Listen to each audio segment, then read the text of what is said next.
கொல்லை நிலவடிக்கும் வெள்ளை ராத்திரியில் கோதை ராதை நடந்தாள். மூங்கில் காட்டில் ஒரு கானம் கசிந்தவுடன் மூச்சு வாங்கி உறைந்தாள். நெஞ்சின் ஓசை உடங்கிவிட்டாள். நிழலை கண்டு நடுங்கிவிட்டாள்.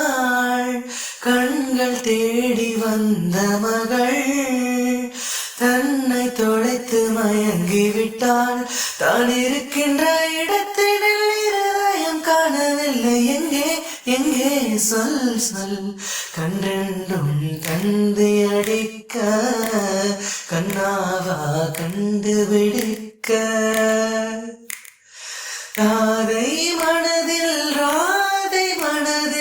என்ன ரகசியமோ கண்டென்றும் தந்தி அடிக்க கண்ணாவா கண்டுபிடிக்க.